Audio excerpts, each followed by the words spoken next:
voltamos com o segundo bloco com a professora e advogada e pesquisadora Lázara Carvalho falando sobre a comunicação. Lázara, quando você fala em comunicação eficiente, comunicação não violenta, você consegue perceber isso na peça do colega? Por exemplo, se você pegar uma peça no meu escritório, uma inicial, para contestar, você consegue visualizar ali uma falha na minha comunicação? Consigo, Dione, porque aquilo que a gente escreve tem muito a ver com aquilo que a gente fala e com o que a gente pensa. E a partir de onde sai aquilo que você está comunicando. Então, não tem como, se eu estou na energia do conflito, e na advocacia, às vezes, a gente entra na energia do conflito do cliente, o que é um erro, porque o advogado está lá para promover a pacificação. Eu consigo perceber. Eu consigo perceber pelos verbos que você usa, pelo tempo verbal que você usa, pelo excesso de adjetivação. Você já deve ter pego alguma peça que ele fala assim: ora, excelência, não sem outras intenções, o requerido usou ardilosamente, buscando enganar, conduzir a equívoco. Você está percebendo que já não é sobre o tema, não é mais sobre o que a gente está reivindicando de direito, é sobre a personalidade, é uma descrição da personalidade do outro. Já entrou na violência. Não digo na violência em si, porque existe um passo antes da violência. A violência é um fenômeno, que é um fenômeno que evolui de um conflito, porque o conflito nem sempre tem que ser violento. A gente pode entrar num conflito que não concordamos com alguma coisa, a gente pode discutir sobre aquilo e chegar a um consenso, nem que o consenso seja que a gente não quer mais se olhar na cara uma da outra e tá tudo bem, sem se agredir e sem invalidar tudo aquilo que a gente construiu, viveu profissionalmente como amigas. E sem eu sair daqui falando mal da Dione. E sem a Dione sair daqui falando mal da Lázara. A gente simplesmente não quer mais ter amizade. E pode evoluir para violência. Que a gente pode começar a se agredir verbalmente.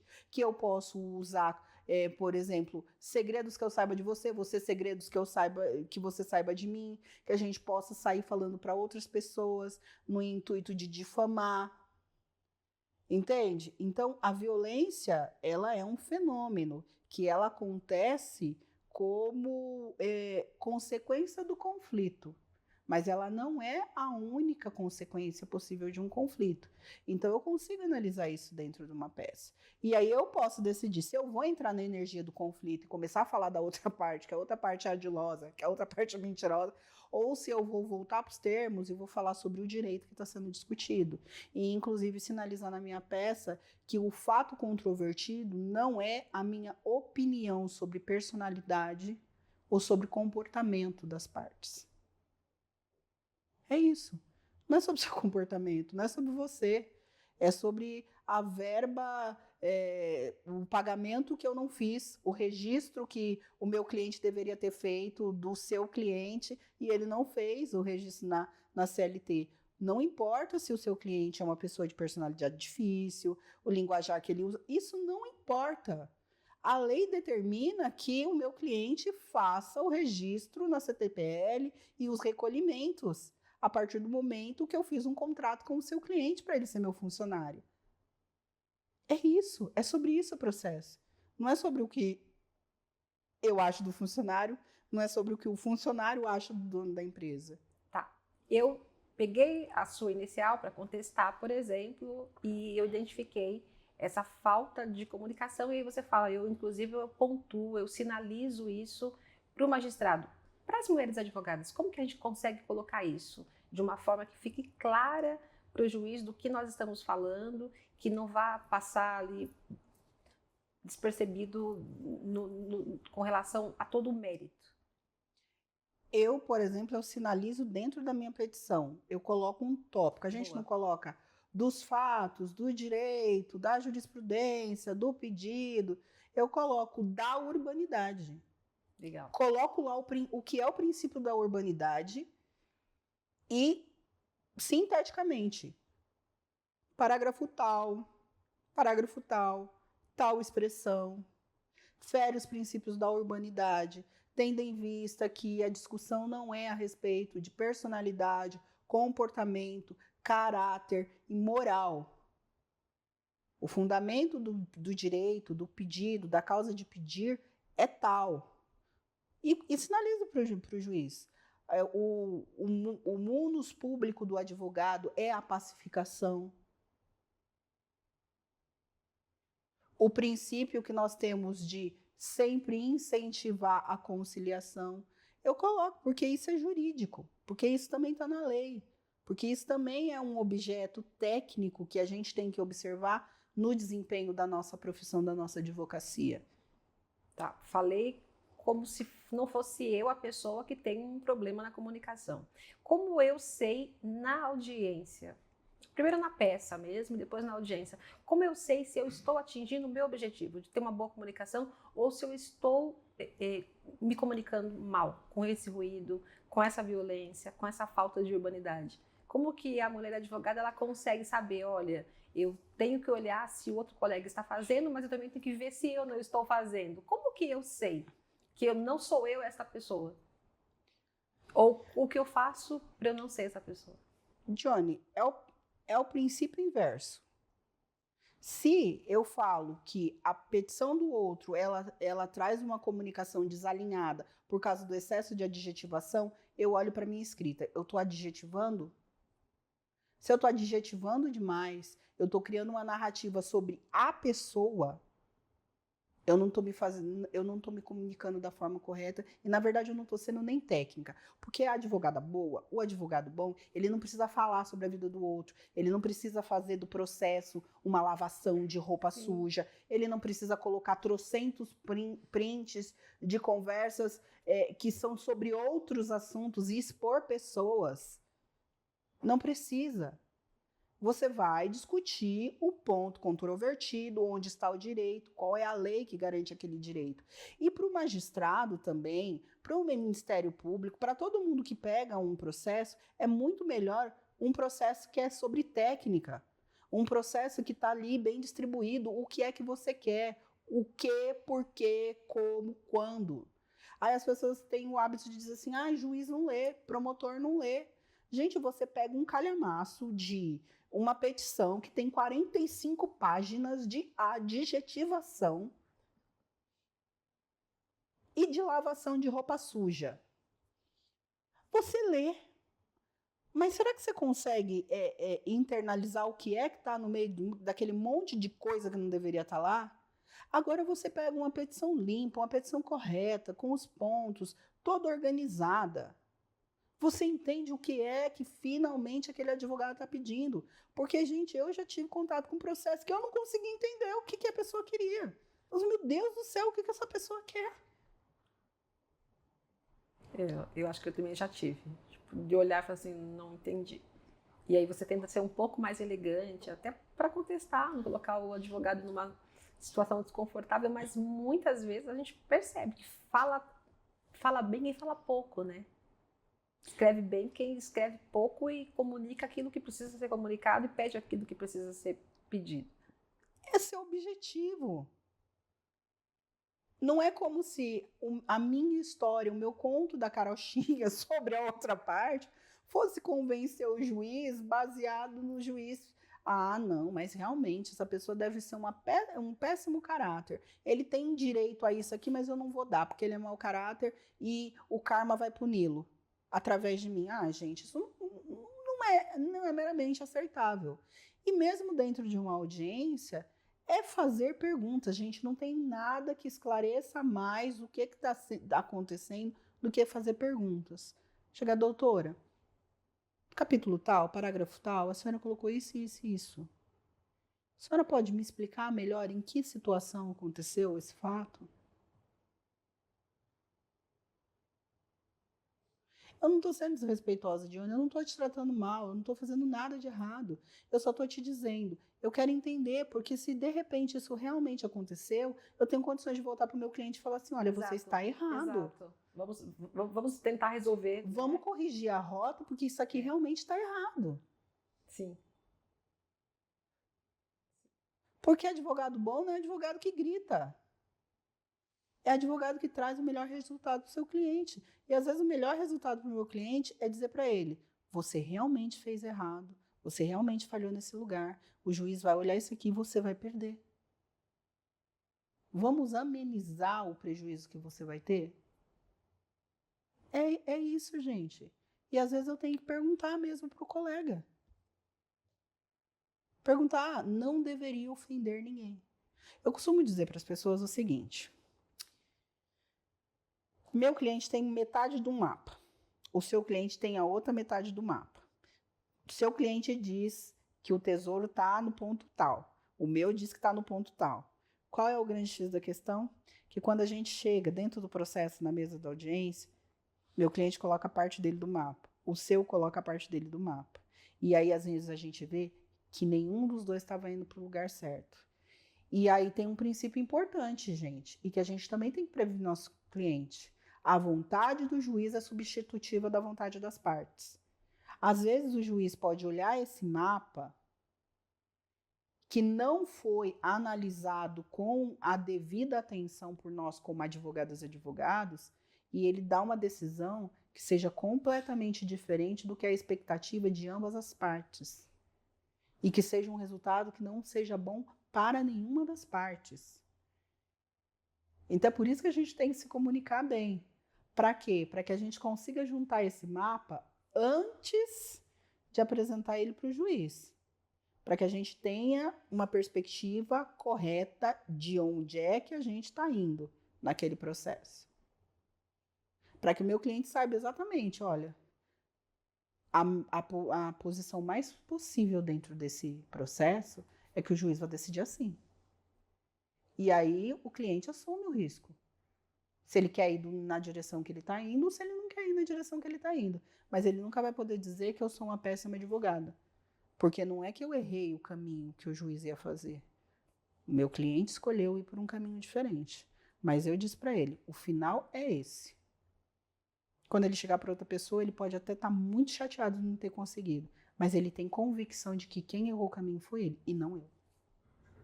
Eu percebo que nós, mulheres, até em razão muitas vezes da pouca idade, de parecer um rosto novinho, e isso deixa o outro lado um pouco mais confortável de ser um bocadinho deselegante conosco. E eu percebo que é um desafio. Como que eu consigo impor limite dentro dessa minha comunicação eficaz e não violenta? Como eu consigo impor limite para o outro, para outra parte, para outro advogado, que está faltando com essa urbanidade comigo, por exemplo, numa audiência? Como eu consigo estabelecer esse limite e falar assim, olha, até aqui a gente segue, até aqui não, o meu limite é esse. Como eu digo, você não vai me tratar assim de uma forma que não gere um caos, uma briga generalizada. Johnny, aí entra a necessidade que nós, advogadas, temos de um comprometimento com o estudo contínuo. O que eu quero dizer com o estudo contínuo? O direito, ele é uma ciência social aplicada.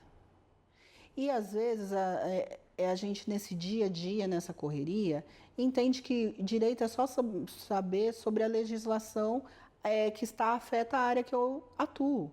E não. O direito ele tem que ser interdisciplinar. Quando a gente fala sobre ter uma comunicação efetiva, a gente está dizendo que esta pessoa vai ter, além de tudo que ela estuda, ter um comprometimento de estudar formas de comunicação eficazes. Então, isso já vai te dar uma preparação. Mas, mais do que isso, você tem que ter conhecimento sobre o que são as suas prerrogativas. O que é o limite do código de ética. E, às vezes, e não estou dizendo isso generalizadamente, mas é algo que eu vejo muito quando eu falo sobre esse tema, em plateias que normalmente estão lotadas por pessoas da advocacia. Eu pergunto, o que você lembra do código de ética? Me diga duas prerrogativas da mulher advogada. E aí fica aquele murmúrio. Acho que é, mas não tenho certeza. Porque não tem certeza. Todo advogado deve conhecer o código de ética e as prerrogativas, porque é baseado no código de ética e nas prerrogativas que ele vai poder apontar não só para o outro colega que ele está descumprindo com princípios éticos, como você vai pedir para que conste isso na ata de audiência e como você também vai sinalizar para o juiz, para o promotor, que eles estão descumprindo princípios éticos, que estão desrespeitando a sua prerrogativa. Porque a partir do momento que você coloca tecnicamente quais são os princípios que não estão sendo cumpridos e que estão dentro da legislação, você pode dizer, então, baseado nisso, eu vou me retirar desta audiência. Você pode levantar e sair. E isso sem um dano que você teria se você simplesmente perde a paciência, pega a sua bolsa e vai embora. Porque aí você tem como recorrer, você tem como agravar, você tem como levar para outra instância considerar aquilo que estava acontecendo dentro daquela audiência. Porque muitas vezes, apesar de você ter uma comunicação efetiva, a outra pessoa é desrespeitosa. E tem gente que opta pela violência, pela agressão e pelo desrespeito como maneira de se relacionar com o mundo. Mas o fato da pessoa optar e escolher isso para a vida dela não significa que eu vá abrir mão dos meus princípios, que eu vá abrir mão daquilo que para mim é inegociável, que é o respeito. Eu não estou dizendo que você vai sair vencedora em todas as vezes que você pontuar isso, naquela situação, mas você vai sair vencedora para si mesma. Porque você não vai voltar para casa com o sentimento de ter engolido um sapo, de ter amargado, ser desrespeitada ou ser assediada dentro de uma sala de audiências. Porque às vezes você pode até optar por ficar em silêncio, e é um direito seu. Se você souber lidar com o silêncio, porque é isso. Se a opção de ficar em silêncio, de fazer de conta que não ouviu aquilo, for sua, ela é legítima. Agora, se você fizer isso, mas não conseguir lidar com essa sua escolha, você vai sair adoecida. E você vai ficar remoendo isso na sua casa, na sua vida, na sua advocacia. E é por isso que muita gente para de advogar. Muita gente desiste da profissão, porque muita gente não está conseguindo ver qual é o seu limite e se posicionar. Daqui não passa. A comunicação não violenta, ela é a base dos movimentos de desobediência civil. Movimentos de desobediência civil, como o da Índia contra a dominação da Inglaterra, como na luta contra o apartheid na África do Sul, nos Estados Unidos contra a segregação racial. Quando a gente fala de Rosa Parks entrando num ônibus, depois de um dia cansativo de trabalho, e não é que ela sentou em qualquer lugar no ônibus, porque a lei era, as pessoas brancas podem sentar na frente, pessoas negras sentam no fundo. Ela caminhou para o lugar que, segundo a lei, era o lugar dela se sentar. E aí um homem branco veio até ela e disse: levante-se porque eu quero me sentar. Rosa Parks simplesmente não levantou. E deu tudo certo para ela. O cara falou assim: ai, desculpa, senhora, eu estou equivocado, realmente é o seu lugar, eu vou voltar lá para frente, eu vou ficar em pé. Não. Ela foi presa. Ela foi presa por conta disso. Então, mas ela não negociou. E se não fosse Rosa Parks não ter negociado, se ela tivesse negociado, se ela tivesse optado por, tá bom, e era direito dela, era legítimo se ela tivesse feito isso. Também era legítimo. Mas foi o posicionamento dela do que era inegociável para ela que trouxe toda uma mudança na legislação americana. E não só na legislação americana, porque o que aconteceu? A população negra passou a se recusar a andar de ônibus. e fez a primeira marcha para falar sobre direitos civis. Então, às vezes, o seu posicionamento dentro de uma audiência ou em qualquer situação em que você vai agir com ética profissional, é um farol para outras pessoas, para outras mulheres, para outros advogados e, inclusive, às vezes, para a pessoa que está te desrespeitando. Porque talvez ela nunca tenha estado numa audiência com uma pessoa que impõe limites sem agir com violência. Perfeito. E quando não é o colega? E aí parece, principalmente quando nós começamos, a gente tem medo de juiz, por exemplo, e a gente sabe que ninguém está acima de ninguém, mas no dia a dia, nem sempre no psicológico da gente isso funciona desse jeito. E quando não é o colega que está do outro lado da mesa, na audiência, mas é o próprio magistrado, que tem esse ruído na comunicação, que fala de uma forma deselegante, desconfortável, que constrange, que cerceia, que desrespeita. Qual é a postura da mulher advogada diante de uma situação dessa? Dione, da mesma forma que a gente não pode se dobrar quando é o colega ou a colega, porque quando a gente fala de desrespeito no ambiente profissional, nem sempre o viés de gênero funciona. Sim. Às vezes, algumas mulheres são ainda mais violentas com mulheres, que é um outro tema que rende, que são mulheres que reproduzem machismo. Da mesma maneira, a gente não pode se dobrar ao que o magistrado diz. E a gente vai fazer os apontamentos técnicos, sim. Vai fazer os apontamentos técnicos, sim. Porque é necessário você fazer esses apontamentos técnicos, porque se há um entendimento enviesado desse juiz, ele não vai te desrespeitar só na audiência. Ele vai decidir contra você, independente das provas que você tem. E muitas advogadas pensam, não, eu não vou falar nada, porque ele vai me ferrar na hora de sentenciar. Então, mas quando você fala, você tem um argumento para fazer subir o seu... Uma chance. Porque senão sobe o seu recurso e aí vale o princípio do convencimento do juiz. E aí você tem que sinalizar isso para você mostrar que o convencimento do juiz talvez esteja viciado. Eu sei que tem muitas advogadas que devem estar tentadas, já pensou aí em casa, no escritório, mas para você é fácil, você está falando lá do estúdio e você não está falando da audiência. Quero ver na hora do vamos ver se você realmente é essa fortaleza toda, quero ver se na hora do vamos ver você tem essa segurança toda. Fala um pouco mais sobre isso. Bom, então eu posso aqui dizer de uma situação que eu narrei numa entrevista para a Folha, que era uma matéria sobre o número de advogados que já sofreram assédio, tanto moral quanto sexual, no ambiente de trabalho.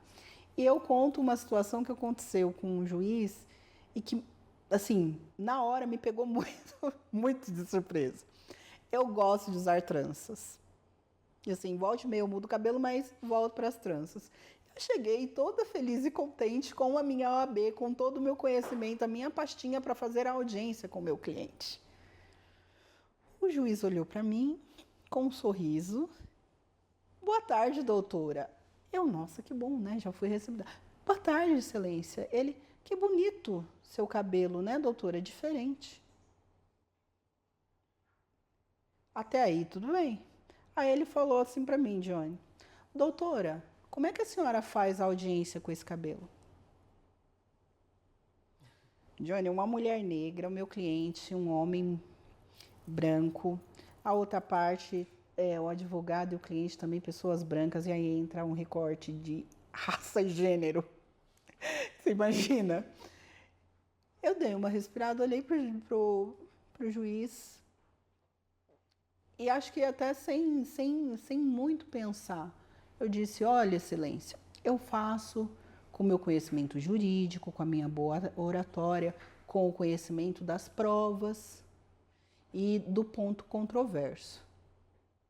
E o senhor, excelência, como é que o senhor julga sendo careca? Nossa. Aí dei uma risadinha, todo mundo deu uma risadinha e fizemos de conta que era pura brincadeira. Então, não é que eu não tenha passado por situações, eu passei por muitas situações. Eu passei por situação de uma juíza trabalhista aqui de São Paulo, que a minha cliente estava discutindo a questão que ela estava gestante na época do Covid, e ela era funcionária de um posto de saúde, não, de um hospital, era particular. E ela queria ser afastada, e estava naquela coisa da mudança da legislação trabalhista que colocou mulheres grávidas podendo trabalhar em locais insalubres. A juíza já entrou perguntando para minha cliente: o que você quer, ser mandada embora e a indenização porque você está grávida? Olha o nível de violência. Era uma outra mulher, olha o nível de violência. A outra advogada que estava representando a empresa, muito solícita, conversando, sabe, procurando apaziguar e a gente chegar num acordo.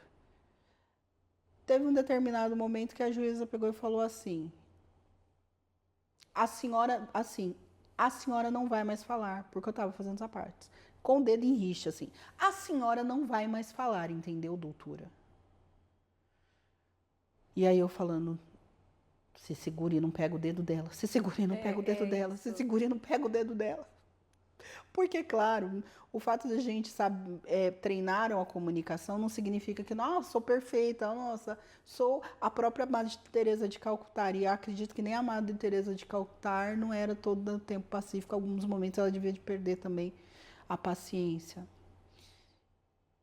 E aí eu falo assim: excelência, então eu quero que conste que a senhora está impedindo o direito de defesa da minha cliente. Não, doutora, em que momento eu fiz isso? Eu falei: quando a senhora me diz que eu, como advogada dela, não posso mais falar na audiência, a senhora está dizendo que o direito da minha cliente não pode ser defendido. Aí ela: não, doutora, não é isso que eu quero dizer. Eu falei: excelência, eu só peço que conste na ata de audiência. E aí ela falou: conste que a advogada disse. Eu falei: não, excelência, eu quero que conste ipsis literis. Eu quero que conste que a senhora esticou o dedo em rixe para mim e me sinalizou dizendo: a doutora não vai mais falar nessa audiência, entendeu? Perfeito. Temos um minutinho para você se despedir, mas antes de se despedir, falar para as mulheres advogadas o que é fundamental no que depender da comunicação, o que é fundamental para elas terem sucesso na advocacia. Jane, eu quero te agradecer pelo papo, foi muito bacana, eu espero que vocês também tenham gostado. E é difícil, né, sintetizar o que é fundamental para o sucesso da advocacia feminina. Mas eu ouso dizer que é a união entre as mulheres. Eu sei que é muito difícil, às vezes a gente chega num ambiente de uma audiência ou de uma mediação ou de qualquer tentativa de conciliação com a outra parte. Mas se nós mulheres, a começar de nós buscarmos o respeito e a urbanidade umas com as outras, isso já melhora muito. Até porque nós mulheres já somos maioria na advocacia. Então, a nossa influência sobre como os tribunais agem, sobre como as audiências são levadas e sobre uma possibilidade de um mundo em que a gente se comunique de uma maneira mais respeitosa, está muito ligada às nossas próprias escolhas. Você não pode escolher pelo outro, mas se você escolher por você, adequar, melhorar e desenvolver essa sua comunicação, ela vai fazer efeito não só dentro da sua vida profissional, mas eu posso dizer de mim, isso me trouxe muitos recursos como pessoa, como mulher, como mãe, como amiga. E é por isso que eu sou realmente uma apaixonada por comunicação e pela pesquisa e aplicabilidade da comunicação não violenta. E isso é ser firme, e isso também é ser gentil. E isso cabe em qualquer lugar e em tudo que você for fazer. É isso. Obrigada, Lázara.